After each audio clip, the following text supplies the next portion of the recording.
Dalawang oras din po tayo yan, magkakasama, ma'am and sir. And I'm thankful po na pinili po ninyong samahan kami ngayong hapon. So let's make the most of it. Just a little bit of sharing. Over the years, I've had the opportunity to travel to several countries to learn more about people and their cultures and their beliefs and even their practices, particularly in the area of STEM education. And in some of my travels, I've come to realize the profound impacts of the human knowledge. I've also had some realizations po na siguro kung kaya po ng mga ibang communities from other parts of the world, kaya din nating mga Pilipino. Innovation, technological advancements, and economic growth are paths that we can also pursue as Filipino people. And as teachers, we know that we are the backbone of the educational system. Nasa atin pong mga kamay ang pwedeng tahakin na path ng ating mga learner. And so my topic this afternoon will focus on how teachers can engage young minds and unlock their full potential with a hopeful note that if we as teachers are able to unlock our learners' potentials, they are also able to contribute not just helping their communities, but to nation building as a whole. And to start this session, please take a moment to step back from your role as a learning designer. Step back a little from your role as a teacher or a curriculum developer, if there are some curricular developers in the room, and focus this time on yourself as a learner. Again po, let's focus this time on yourself as a learner. And I would like you to reflect on this question. How do you learn best? Okay po, I would like you to reflect on this question, wearing again the hat of a learner. How do you learn best? And to address this question, let's gather around for our special learning edition of Services. So the mechanics of the activity is very simple. You just have to guess the top 5 answers of the question that I recently projected. So guess the top 5 answers is the name of the game. Please click the thumbs up button if you are ready to play our game this afternoon. Ayan. So again po, please click the thumbs up button if you are ready. Let's go. So we asked 30 senior high school students on the question I shared earlier, how do you learn best? Let me just grab the comment section so I can see your answers later. Ayan. So we asked 30 senior high school students on the question, how best? Sa tingin po ninyo, ano po kaya ang ating top 5 answers? Please write your answer or answers on the question, how do you learn best on the chat box? Ayan, so I can see your answers coming through the chat box. So please keep your answers coming and later we will reveal. I will give you, so there are 460 in this room. So I'm going to give everyone an extension of 60 seconds to write your answer on the chat box. Time starts.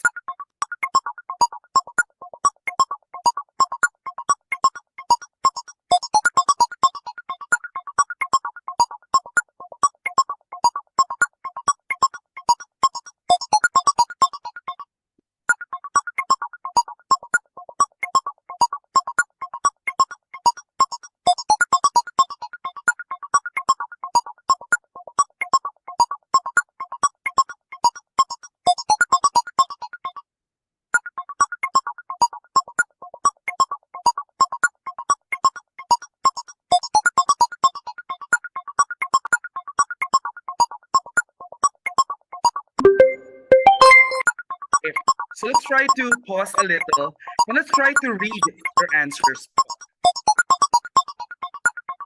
Again. So let's try now to reveal our top 5 answers. Ayan, top 5. Service says reading, and research. Knowledge is power with 3 votes. Let me see po the responses ng ating mga participants. If some of you here answered reading and research. Yan, may nakikita ba tayong reading and research dyan? Okay, so ano kaya ang ating top 4 answer? Services, podcast, listening, and absorbing with 4 votes. Ayan po. Top 3 answer, review, services, video lessons. Seeing is believing. I think I can see some of you answered visual learning, no, with 5 votes in this question. And let's proceed to the top 2 answers: services and group study. Teamwork makes the dream work with 6 votes. Let me see if some of you answered collaborative learning, group learning, learning with peers. Ayan po. And what do you think is our top 1 answer? Services on activities. So I can see that some of you answered, or most of you answered, learning by doing, learning through daily experiences, learning through engaging. And for this round, our top 1 answer has 12 votes.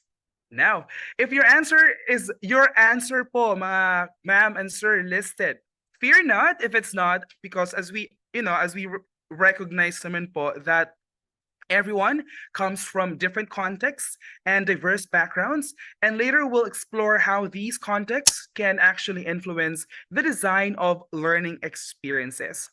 And so, understanding your own learning preferences is an excellent place to start. Particularly or especially in considering a learner-centered design.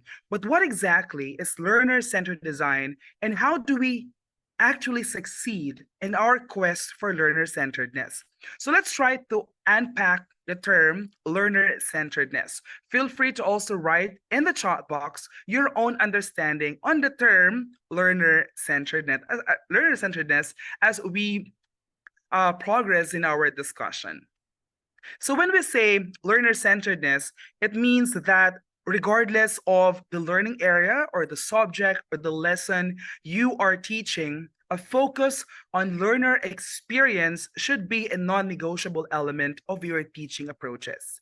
And when we practice and foster learner-centeredness, we always keep our learners at the center of every teaching approach, of every activity, assessment that we do, whether in the classroom or in the school as a whole. So placing learners at the center, teachers can create a more engaging, more relevant, and more effective learning environment that supports students' academic growth and personal development. And this notion gives us the formula for a learner-centered design. Learner-centeredness means that our teaching approaches match or respond to the needs of our learners. It simply involves designing teaching methods, designing a certain program or course program or a certain unit lesson and assessments that revolve around the individual learner. And as we learn together about learner-centered design, I invite you to reflect on these 2 important questions. First, how can learning experience truly become more learner-centric? And 2, how can the learning experience make a difference in the learner's life? This afternoon, we will lay the groundwork for learner-centered design. So let me know if you're still with me by writing yes on the chat box. Again po, let me know if you're still with me this afternoon by giving me a yes on the chat box. Maraming salamat po. So to continue, take a look at these objects. What does each object represent or symbolize in your personal life? Ayan po. Take a look at these objects and answer the question, what does each object represent or symbolize in your personal life? So we have here a journal, a puzzle, and a toolbox. Feel free to share your insights through the Zoom chat box. And po, so somebody, see Florian answered reflection, Glidel answered learning tools, journey from Miss Marjorie, innovations from Sir Rodrigo, experience from Julianne. So keep your answers coming. Again po, on a personal level, what does each object represent? So we know that a journal, it serves as a record of one's thoughts, feelings, and even experiences over time, no? It somehow, if you were making a diary before, or you have a personal journal that captured your personal growth, that captured your reflections on your daily experiences, and even memories, no, of human experiences. Now, for the second object, it is a puzzle, no? And a puzzle for me brings a lot of, nostalgic memories of my childhood. I used to play puzzles with my siblings and cousins during weekends, and it's about solving brain teasers. Each piece of a puzzle represents a part of a whole, and when connected, it forms a complete picture, and that makes playing puzzles so fun and cool. And the last object naman po is a toolbox. I'm very sure that a lot of here, some of our teachers here are mga tatay or even nanays. They have their own toolbox at home, and a toolbox holds tools designed to assist us with a lot of household tasks. So how do these objects relate to learner-centeredness? So just like keeping a journal that allows one to record thoughts and experiences, learner-centeredness, friends, involves actively documenting and reflecting on the learning process. Dino-document po natin ano yung nai-experience, no, ng bata whenever we teach them a lesson, whenever they do a certain activity in the classroom. And learner-centeredness also involves making connections, just like the puzzle. Learner-centeredness involves making connections to gain a deeper understanding of a certain concept, for instance. And finally, a toolbox. So in this context, the toolbox encompasses the various tools, and say it can also include technologies that are available to facilitate learning. It serves as a resource, a valuable resource to support the learner-centered approach. And most importantly, friends, understanding learner-centeredness requires the understanding of these three interrelated terms. What are these terms? Experience, learning experience, and learning experience design. It's very important that we know how these three terms are different from one another, at the same time, how these terms are interrelated to one another. So if you know the difference of these three, feel free to share your ideas on the chat box as well. So this is a safe space. We are all learning this afternoon, so feel free to chat and share your experiences or understanding or perspectives on these three. Now, while I'm waiting for some of your responses, we'll continue with the slide in the interest of time. So when we say experience, it is the foundation from which meaning making and understanding emerge. That's according to Kolb. So it means this statement means that making or meaning making is the process by which individuals, such as our learners, create understanding and significance from their experiences, from their perceptions, from their interactions with peers, from their interactions with their communities, even from their interactions with their family and the world around them. Now, experiential learning theory, proposed by David Kolb, emphasizes how experiences, including cognition, the way we think, the way we use our mind to think on things, environmental factors such as family support or moral support from friends, or even the availability or access to resources, and emotions, even our own emotions, can influence the learning process. And effective learning is seen when the person progresses through a cycle of 4 stages. One, first, having a concrete experience, followed by 2, observation of and reflection on that experience, which will then lead to the formation of abstract concepts that involves analysis, and of course, generalizations or conclusions, which later part will be used to test a certain idea in future situations, resulting in new experiences. And effective learning, according to this theory, can only manifest when our learners progresses through the entire cycle. No? Again, effective learning manifests only when the learner progresses through the entire learning cycle. Now, the experiential learning theory also recognizes that not all, again po, because let's take note of this one. This is very important. Experiential learning recognizes that not all experiences substantially enrich learning. Tandaan po natin na nagkakaroon lamang ng meaningful learning or makabuluhang pagkatuto kapag ang isang mag-aaral ay nakakaranas sa lahat ng yugto or phases po ng cycle. Experiencing, reflecting, thinking, and acting in a recursive process. Pag sinabi po nating recursive process, proseso pong nauulit o paulit-ulit. Now, what about learning experience? Learning experience refers to any interaction, course or program or other experience in which learning takes place.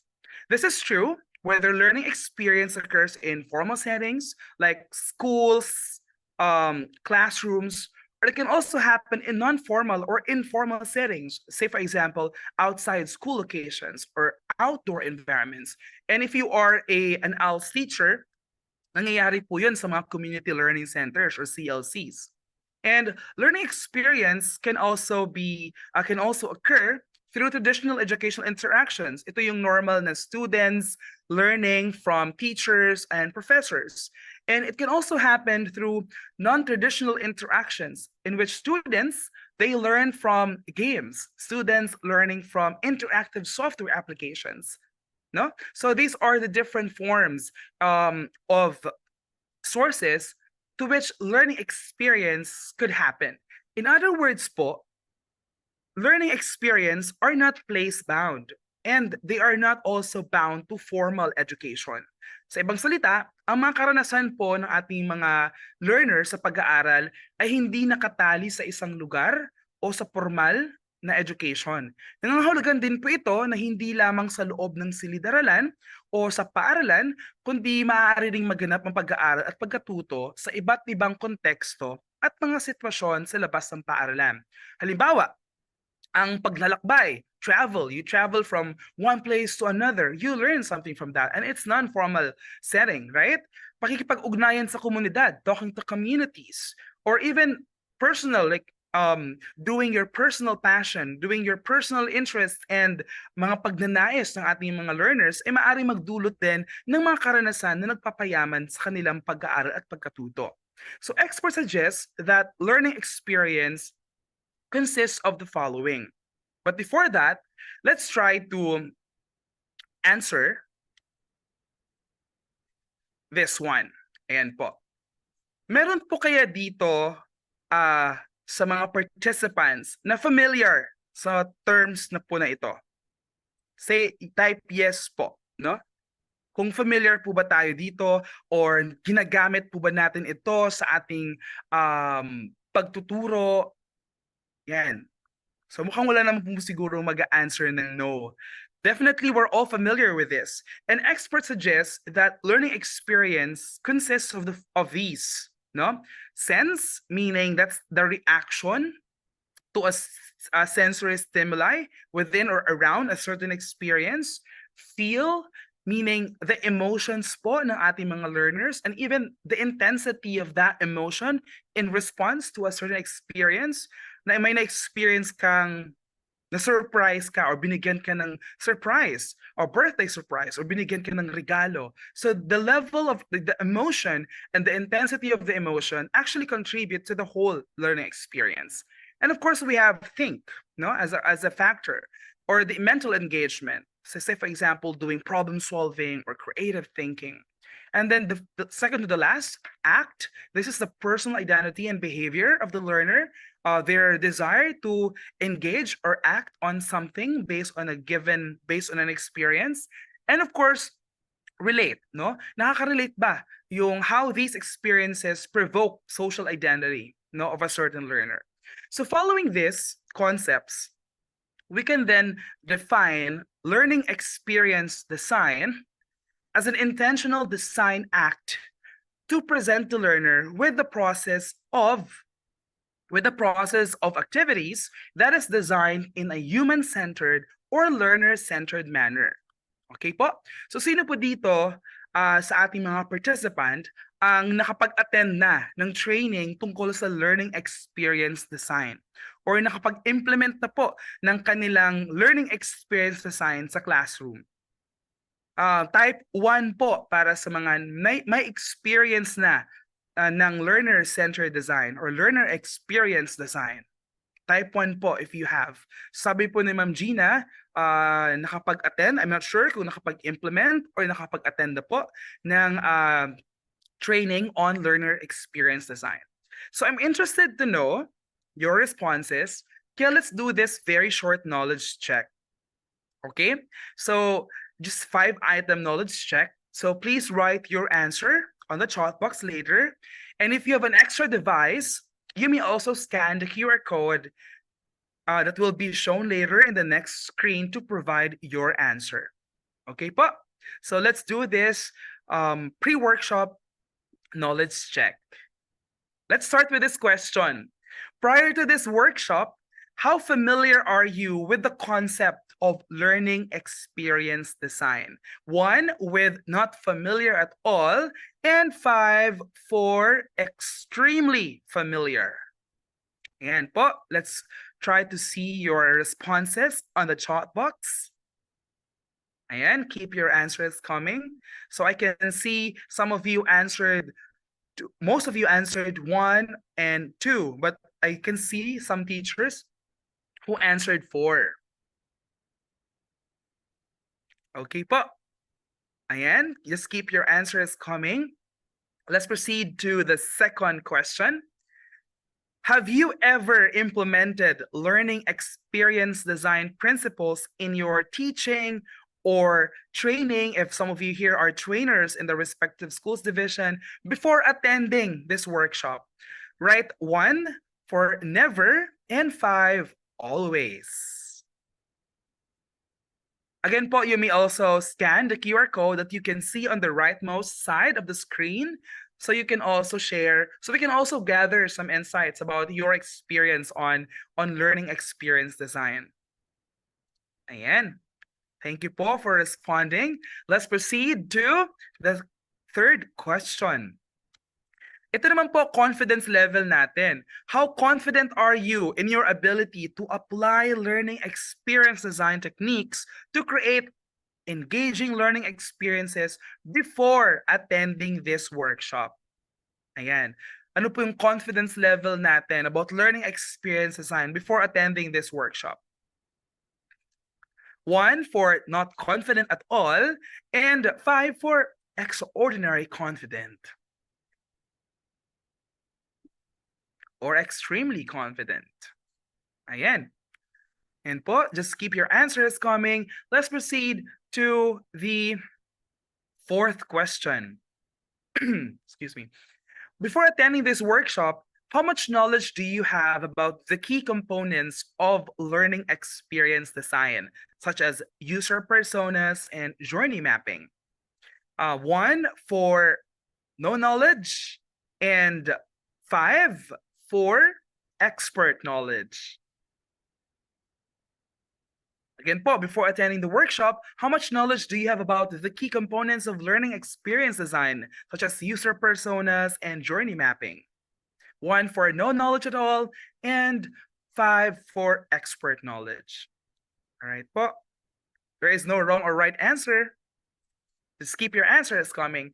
And finally, for this knowledge check, let's proceed to the fifth question. before attending this workshop, how often do you seek out resources and or training related to learning experience design? 1 for never and 5 for always. How often po, before attending this workshop, how often do you seek out resources or trainings related to learning experience design? Again, if you have an extra device, feel free to also key in your responses through the Google form that you will see or you can find once you scan the QR code found on the rightmost side of your screen. Maraming salamat po. Okay, so thank you so much for sharing your responses. I hope to also see some inputs or some responses that can be found later in the hopefully I'll be able to check those in the Google form. I think Miss Claire is sharing the link to the Google form, but if you have an extra device, you can directly scan on the QR code found on the rightmost part of the screen, so it automatically brings you to it will bring you automatically to the Google form of this knowledge check. All right. Now, what makes learning experience design different with instructional design, which I assume most teachers are familiar with? So before, when I was still, of course, preparing for becoming a teacher, I used to hear instructional design. So like my teacher would always tell me, "Oh, today we'll talk about how you make instructional materials." So what makes learning experience design different with instructional design, which I think and I believe all of us are very familiar with? So in educational settings, instructional design is the careful planning, regulation, and assessment of learning activities. Of course, in instructional design, we are familiar with the magic triangle of learning. We have the learning objectives, we're familiar with learning activities, we're also familiar with assessments. These are the three, the magic triangle of learning, na hindi pwedeng absent yung isa. Dapat lahat po present. And as teachers, I'd like to emphasize that, we are not just instructional designers. We are architects of learning experiences. If you have a LinkedIn and if you have a profile in LinkedIn and you are a teacher, you can put there an architect of learning experience or learning experience architect, because that's actually our role as teachers. We design and we create learning experiences for our students.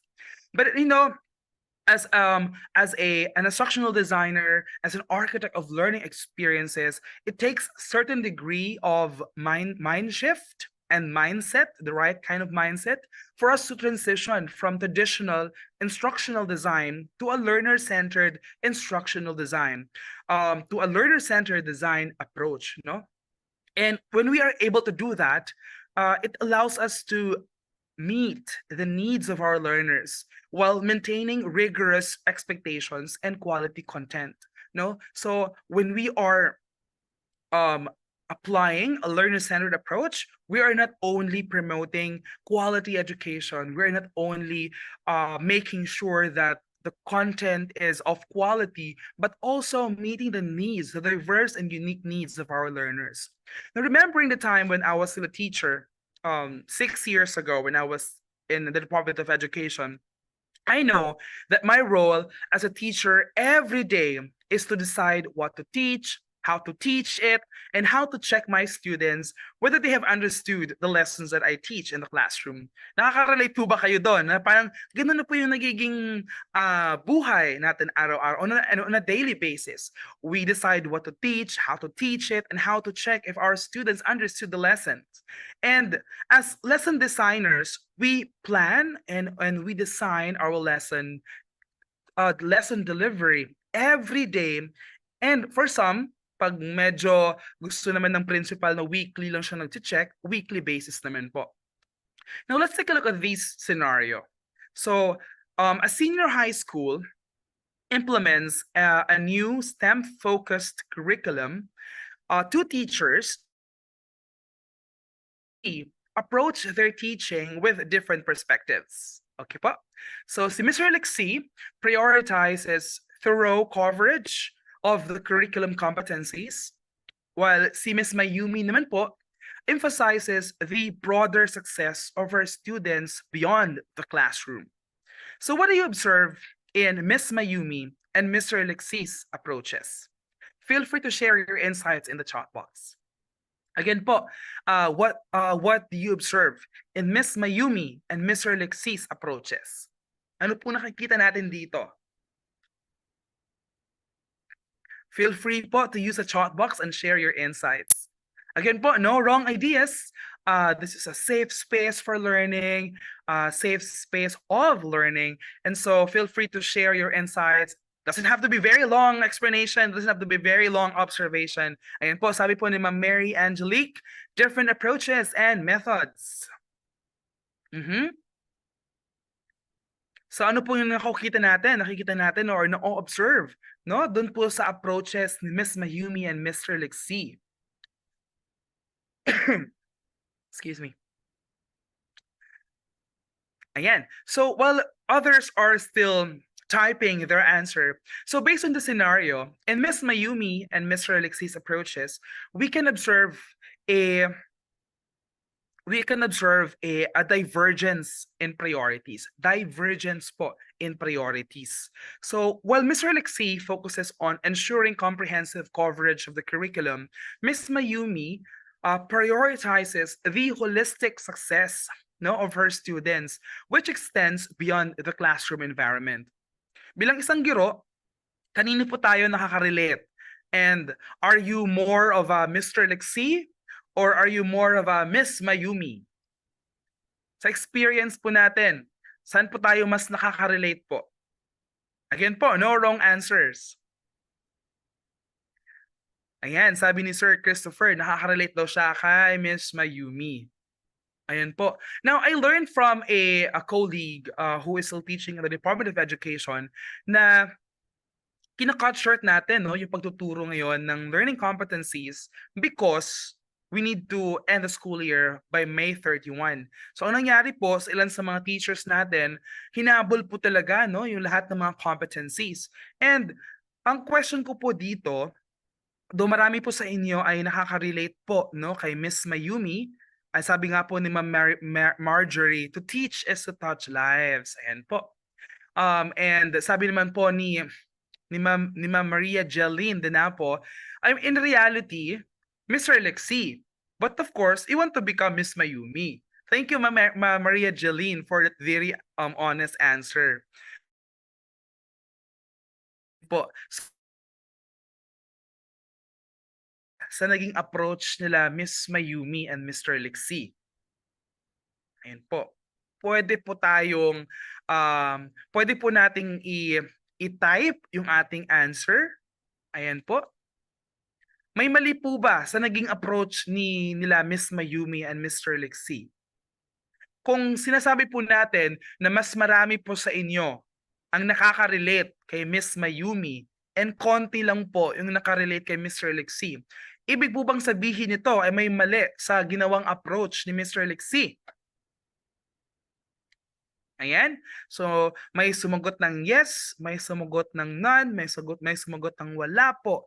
Pero may sumagot din pong pwede siguro na may balanse sa dalawa. Ayan. Sabi naman po ng isang participant, walang mali.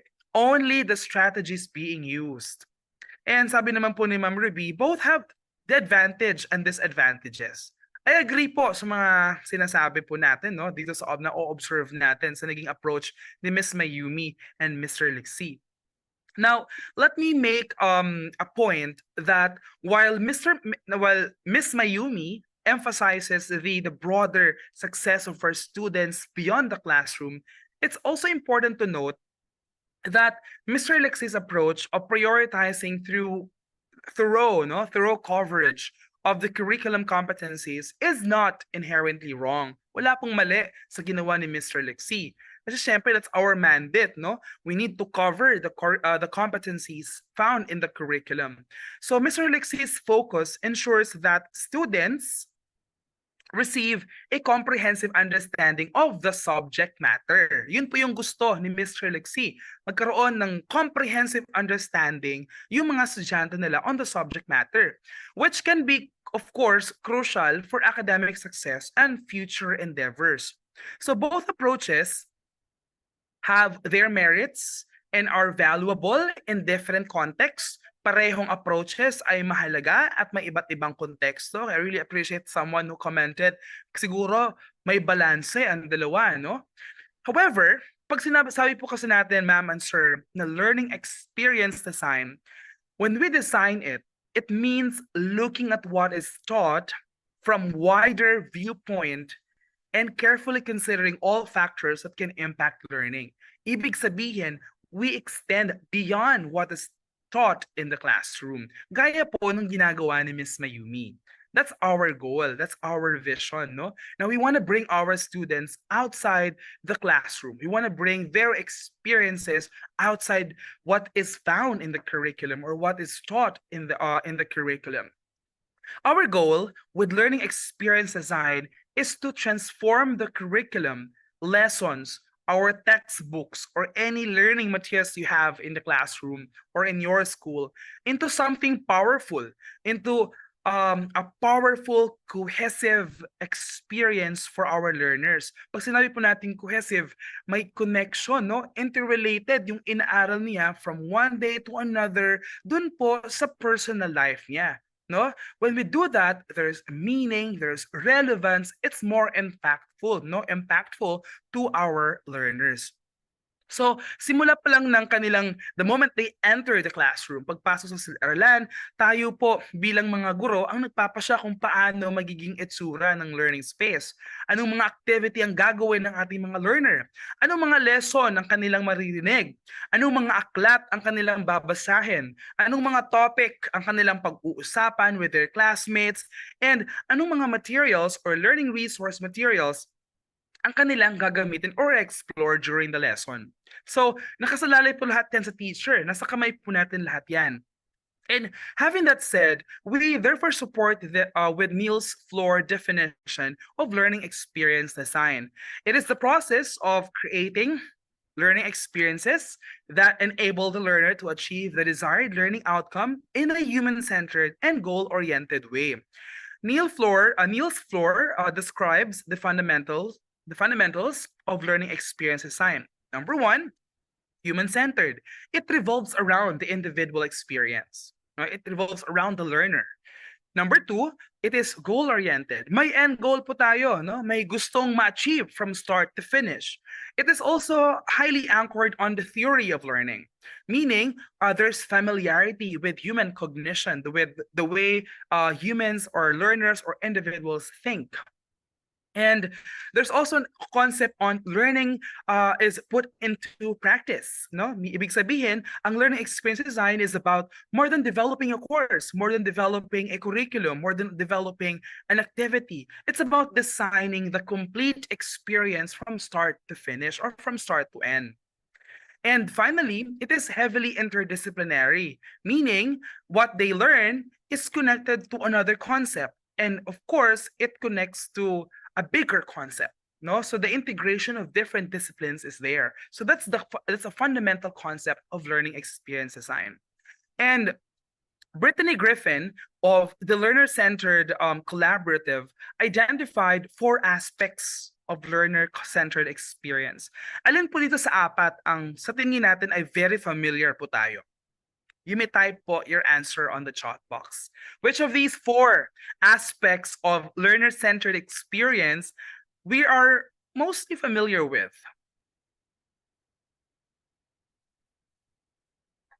Type on the chat box po.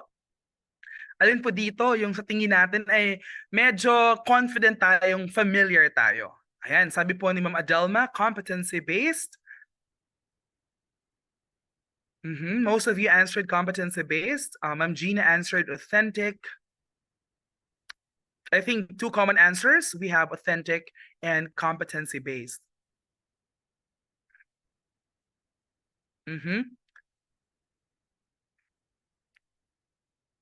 Okay, just keep your answers coming. And Michaela and answered personalized. Same with Shane. Ayan po. So just keep your answers coming. And of course, in the next few slides, you'll be sharing more of your personal perspectives or insights on the topic that we're talking this afternoon. So let's try to explore um, how these four aspects, authentic, personalized, competency-based, inclusive, and equitable, in a more in-depth understanding, no, of these terms. So let's start with this one. Now, I want you to focus on this row. Okay po? Ayan. So, inclusive and equitable, check. Meaning, pag sinabi po natin inclusive and equitable, learners feel that they belong. There is a diverse representation of viewpoints. For another factor, competency-based, check. Learners know what they are learning, no, how they are doing in class, and what they need to reach their academic and personal goals. So that's competency-based, check. Personalized, check po tayo dyan. Learning is personalized, so each learner rather, gets what they need when they need it. No? Kasi alam mo yung parang it's the real design for them. Now, ano po yung na-observe natin? Alin po dito yung kulang? Authentic. No? The other factor is missing, being authentic. Nada. So when there is no authentic learning, tasks can focus on narrow skills. No? Pag hindi po authentic yung learning, yung skills po or yung task na binibigay natin sa ating mga learners can merely focus on narrow skills that lack real-world application. Kulang po ng real-world application. Dito po pumapasok yung theory to practice connection. They're learning the theory, but not how it's applied in the outside world, in the real-world setting. So when there is no authentic learning, let me repeat that, tasks can focus on narrow skills that lack real-world application and purpose.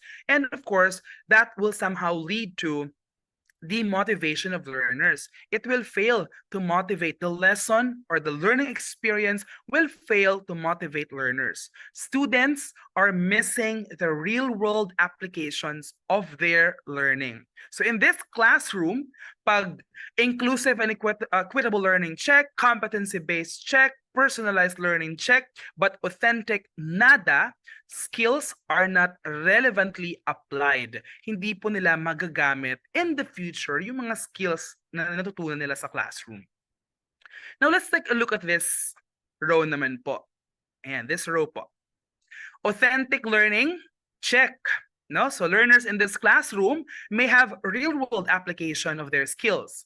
Competency-based, check. Personalized learning, check. Meaning, students set goals, they reflect on their progress, and they're very clear on their performance and the next steps in their learning. Kasi nga, it's competency-based and it's also personalized. So they know what they're doing. Pero, nakita po natin, inclusive and equitable learning, nada. When learning experiences po are developed without an inclusive and equitable lens, wala pong anggulo ng inclusivity and equity, classroom pedagogy, and resources do not intentionally represent the learners in the classroom nor highlight diverse perspectives and lived experiences. Kulang po ng representation ng diversity. Hindi po makikita ng learner that I'm represented in this lesson, that I'm valued. No? The diversity of learners are not valued kung kulang po ng inclusivity and equity feature yung ating learning experience. So, with such a focus on meeting the academic needs, kasi competent-based nga po, this classroom may not foster an inclusive community where learners learn how to work together. No, wala po silang ganung angle. Empathy, they also lack the empathy. They will not be able to empathize with different perspectives, and they will not be able to get what they need to reach their full potential. So you will see in the last two rows, makikita po natin that each component, yung each factor po or aspect po ng learning centered design, they can actually work on its own. No? Each component, we can see here that each component can work on its own. It is an important learner-centered entry point, and it's beneficial when implemented on its own. However, it is important to note that a learner-centered classroom incorporates all of these four learning experiences, as you can see in this row. No? It is important to note that a learner-centered classroom incorporates all of these four learning experiences. Let's take a look at this row. Authentic learning, check. Inclusive and equitable, check. Competency-based, check. Personalized, check.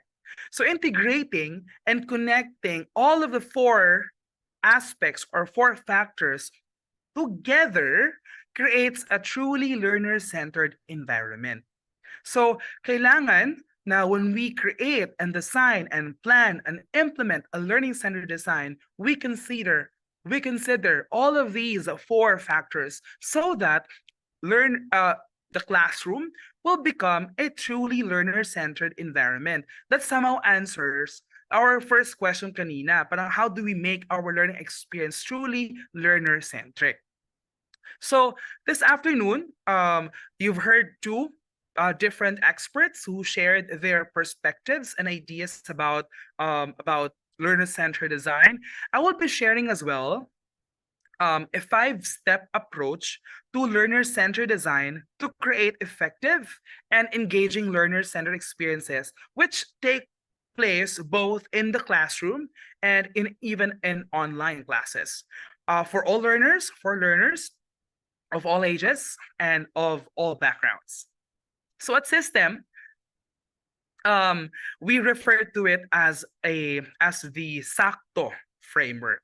So the SACTO framework is comprised of 5 steps to learning experience design. So I trust that you will discover creativity, that you will discover joy in crafting your future learning experience with our SACTO framework. So let's start with the first step, which is the S. And S stands for start with the learner. So knowing the people who will actually learn from your experience or from the experience or learning experience that you're designing is a very important role. No, it's a very important part rather of the design process. That's very important. It's an essential part of the designing process. Sino po yung gagamit? No? Sino po ang makikinabang? Sino po ang makikinig when you deliver that learning experience design? In our case, our learners. And there are multiple ways, no? There are a wide array of ways to connect with our learners. It's important, yung mindset natin, we focus on the learner, not on the process. So this is an important guide and step 1 of the SACTO framework. So learner-centered design focuses on the individual who will be learning. Yung ating mga mag-aaral, no? Again, the individual who will be learning. The content and the interface are created around 2 things po. Number 1, what our learners think. And number 2, what our learners feel when they learn. No? In step 1, we don't create the materials and then deliver them to the learner. No? We don't just create materials and deliver it to them. The idea po is we put the learners first, no? And create the materials around their experience. For example, 75% of our students don't have a personal device and internet access at home. So ano po sa tingin ninyo ang gagawin natin na material na angkop po sa kanila? Feel free to chat on the chat box po. Feel free to share your insights on this example. Again po, for this example, 75% of your students don't have a personal device, no? And if you visit their homes, they don't even have internet connectivity. They don't have access to the internet. So, ano po ang gagawin na materials na angkop po sa 75% ng inyong klase? Ayan. So ang sagot po natin dito, modules, learning activity sheets, book modules, learning activities, ayan, SLM and LAS. No, ito yung mga acronyms sa DepEd na ginagamit natin. Bring home assignments. Ayan po. Now, ano po sa tingin natin sige, that's your answer, no? Sa tingin po, ano natin, parang let's try to reflect lang, no? I'm not saying that your answers are wrong, nor your strategies are wrong. Just to a little bit of reflective exercise. Sa tingin po natin, yung learning experience po ng mga bata nung na-receive nila yung module, nag-enjoy po ba sila doon? Was it meaningful for them? No? Or was it engaging for them? Ayan. So, you don't have to answer that question. Okay? You don't have to answer that question po.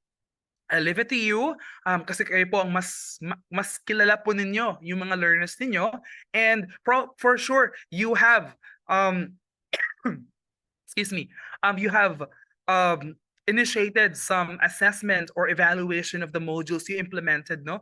But though I can see some answers naman po dito, no, yung sagot, no, not meaningful.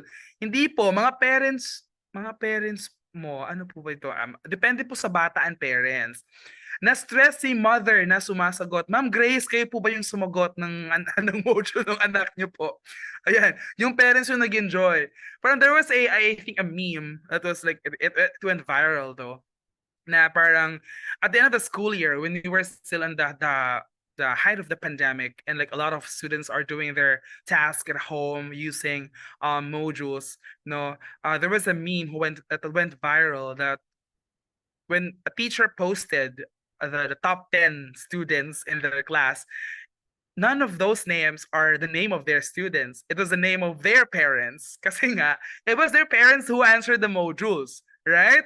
So it was like a competition of who's kaninong mother or kaninong tata yung mas magaling sumagot dun sa module. So it was like a funny meme, but I think a lot of stories on the ground that's actually happening, I think. Ayan, so sabi po ni Sir Jeronimo, labanan ng mga parents. I think I've heard a lot of stories that it actually happened. It's not just a meme, but it actually happened that a lot of parents are doing the modules. So let me go back to the question. Sorry po. Sabi ni Ma'am Catherine, ha ha ha ha. Yan, talagang binasa ko siya like how Miss Catherine wrote it. Students boredom totoo. Kaya parents na lang. Yan, kailangan, 'di ba? I heard before na there's a certain date in a week that the teachers will collect the modules, the learning modules after a certain period of time that students will be asked to answer those. Tapos kino-collect siya, no? May certain time to collect those, and yan, marami naman pong mga kwento ng mga teachers na ano yung mahirap, no? It's a funny story, but actually mahirap talaga siya nung nag-pandemic. Marami sa mga teachers ang na-stress and became so anxious about the state, no, and I mean the current state and the different way of teaching their learners. So let me go back to reflect, though I ask you not to answer, but you shared. Thank you for sharing. Balikan po natin yung idea na yung ginawa po ba natin meaningful for students? Yung ginawa po ba natin engaging for students? And how do we know that it's them who answered those? Dito pumapasok din po na yung tinatawag natin academic integrity, no? Na-observe din po natin during the pandemic that because the students are just learning at home, there's a certain issue on academic dishonesty. So, pumapasok yung ibang factors. So, moving on, pag sinabi po nating learning experience design, it's really about creating the learning materials that they have to be so focused on the learner. Again po, the learning design should be focused on the learner, what they have to think, what they have to feel when they access those resources. Another example po, designing for the learner and their unique. So for example, when you create a certain activity, it will consider their unique cognitive load. Yung cognitive load po is the ability of the learner to absorb information.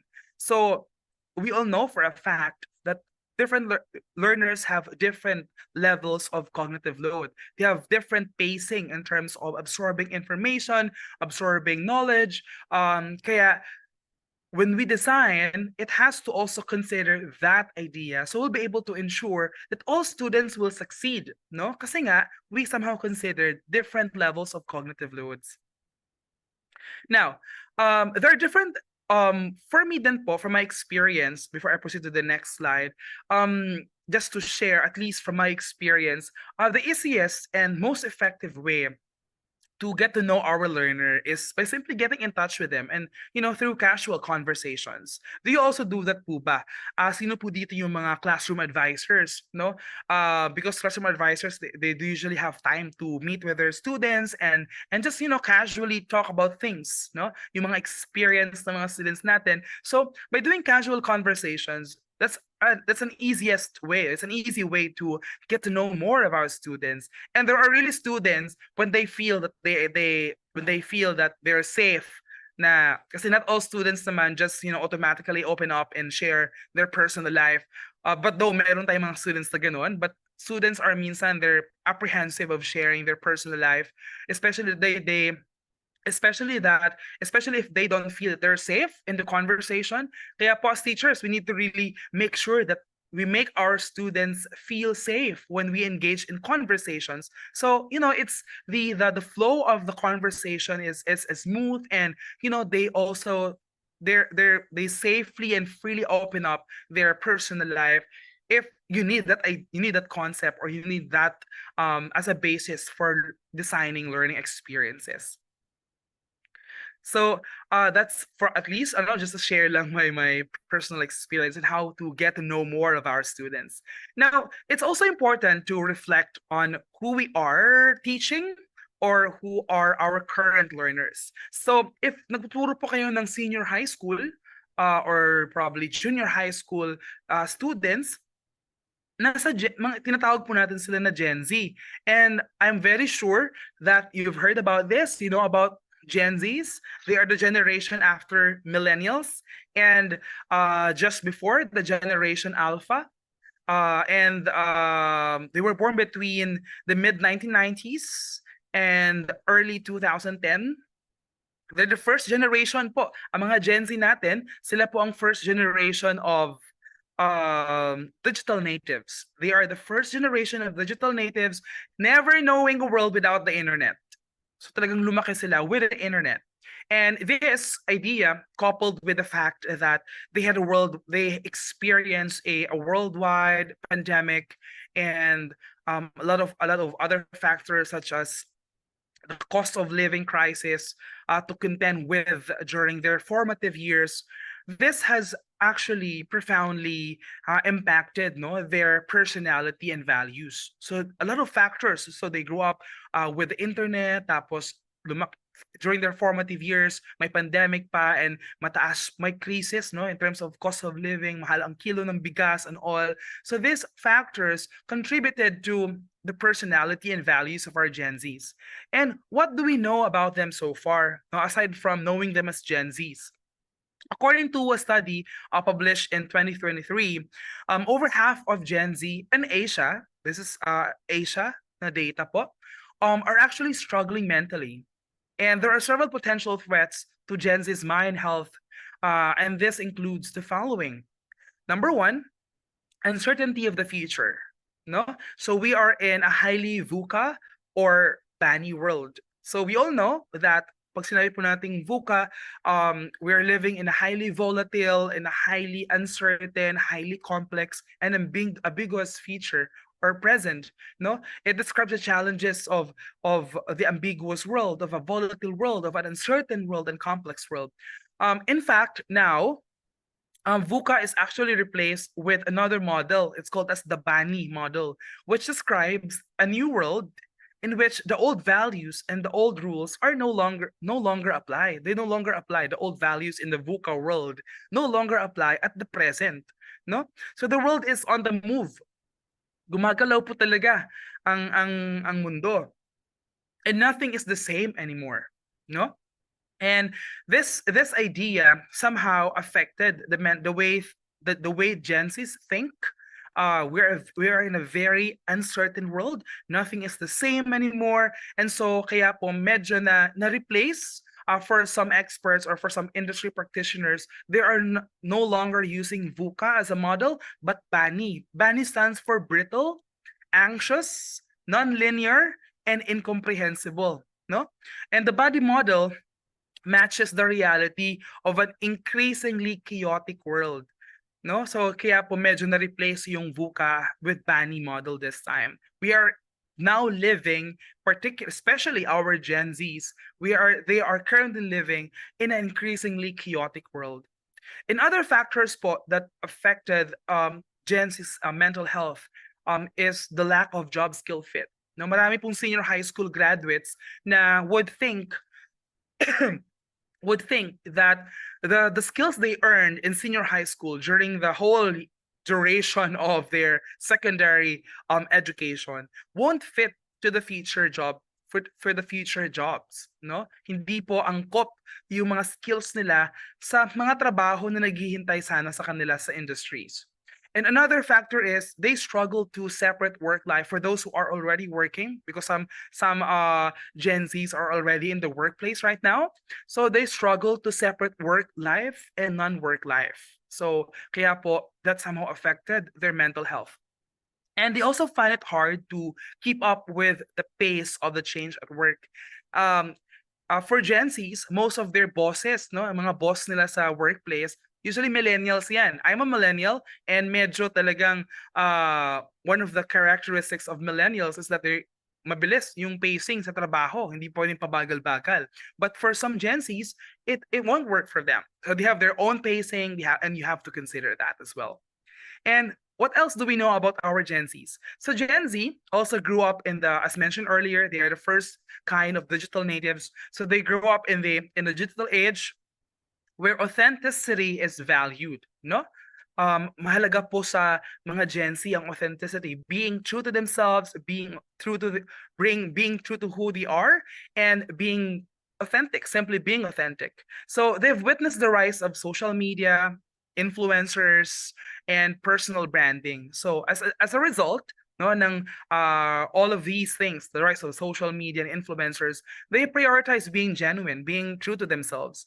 And Gen Z understands that everyone is different, no?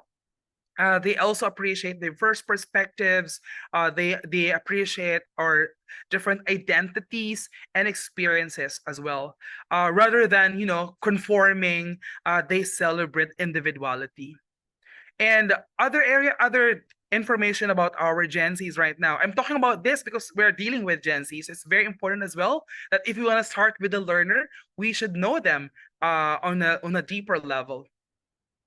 Gen Zs are into fashion, they're into art, they're into personal projects, they express themselves with authenticity, they are unafraid, no, hindi po sila natatakot to share their struggles. They post online that I'm struggling, that they're struggling, they post their success stories and even their vulnerabilities, no? Sinishare din po, hindi po sila natatakot na mag-share ng kanilang vulnerabilities. And probably in some of you here have experiences na when you deal with your Gen Z students,